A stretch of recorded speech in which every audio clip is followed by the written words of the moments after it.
Hello and welcome to Sarbach Piano, your piano store in Switzerland. In this video I show you the result of the restoration of the Bösendorfer I showed you in the last video. Then we have a look on a new project, and finally of course we will hear the piano. I will also make a video on the restoration process. It comes next week, but now let's have a look on the piano. Here we see the piano from outside. This is a shellac surface. The piano was mahogany, as you remember. The shellac is not a closed surface. It's open, so you still see the structure of the wood.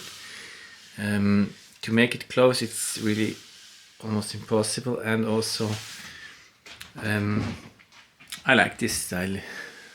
To see the wood, it's no. Just hear the grain of the wood. Here we see the logo, Bösendorfer. I kept these legs that are original, as one viewer of my channel also said. And I believe that's really true. Here we see the whole surface. It's on a very high standard, very high level. It's really a perfect shellac surface. Here we see the lid, and here I left the original wood. And as you see, it's really very nice, these two colors, black and wood. So let's open the piano. Here you have the original music stand, it's also black. Here we see inside the piano. I have to open it. Okay. So let's have a look on the whole piano first. Here we see it from the side. Now we have a look inside the piano. Here we see this copper, this brass lacquer that's special for Bösendorfer. I made this with a brush, and I produced this lacquer myself. It is a combination of metal powder, shellac, some special oil and lean oil, and it's just brushed on 2 or 3 times. And it's not totally shiny, it's a little bit glossy, and I like it very much. It's not so hard as a modern lacquer, but it's the original way, and it's also not poison. It's absolutely not poison. The modern lacquer is really very dangerous for the health. Here we have the restored screws. It's not sharp, sorry. Now we have it here. You see these restored screws.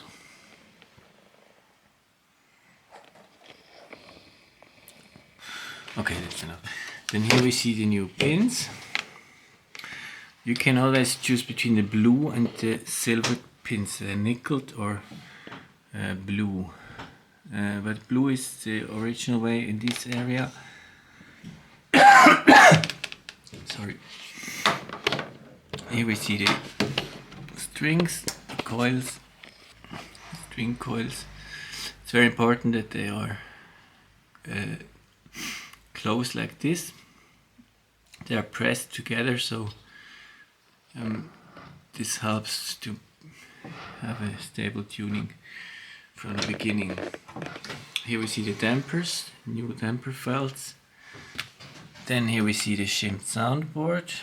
Here's the shim, as you see. And here we see the bridges, also restored. Very nice. Here on the bridge you see these numbers that indicate the diameter of the strings used. These numbers are original. I wrote it again, of course, because I restored the bridge, but you always keep these numbers original. Then here we see this new felt, here the felt about the pins here. This I had of course to produce myself, you cannot buy this color, but it's the color Bösendorfer actually uses today. Here we see the strings fixed here. Also here it's very important to tighten these coils here, just to press it against, as you will see in the restoration video. And here we see the rim. Here you remember was a plastic wood imitation, so I just took it off and sanded it down, so it's now very nice, very almost white. So this is the inside of the piano. Here we see the original bass strings. Some of them I had to turn around. Here we see this bar.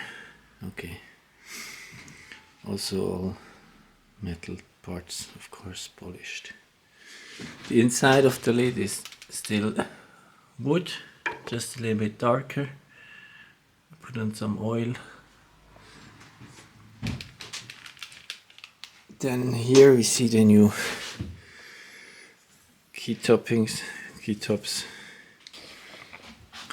And here you see the Bösendorfer I restored before this one.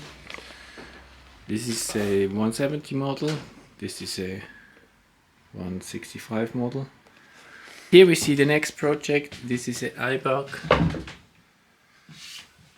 160 piano with these special legs.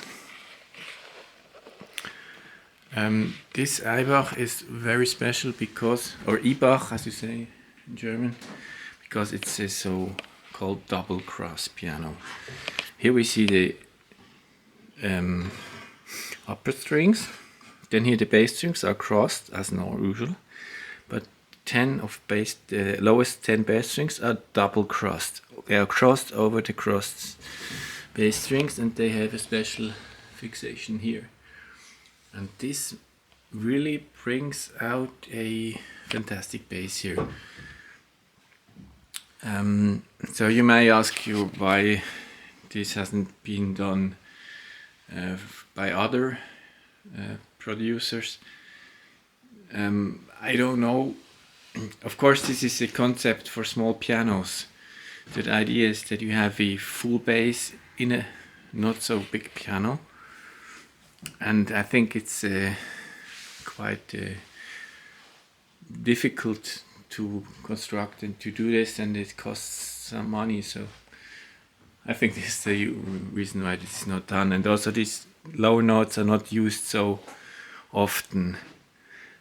But you must also think that because these strings go there, these strings can go more to the left. So you don't just have a better bass here, also here you have a better bass. And you can hear this bass is really special for such a small piano.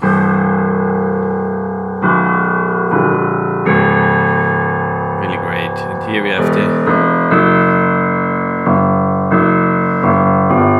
crossing. Here we hear a difference in strength, so it's going to be solvable by intonation. I can't show you actually the rest of the piano, but it's absolutely out of tune. And I will have to change the strings, so I won't tune it now. I will just show it when it's finished. But I know these pianos and they're really, really great. And if you like this style, it's really nice. It's a period piano. Of course you will sand this and the wood will also look great. If you like this style, soon the piano will be for sale on sarberpiano.ch, and get out if you're interested. Here we have the error consequence. You can actually not see here is the Schimmel, also on my homepage. So thanks for watching. Bye.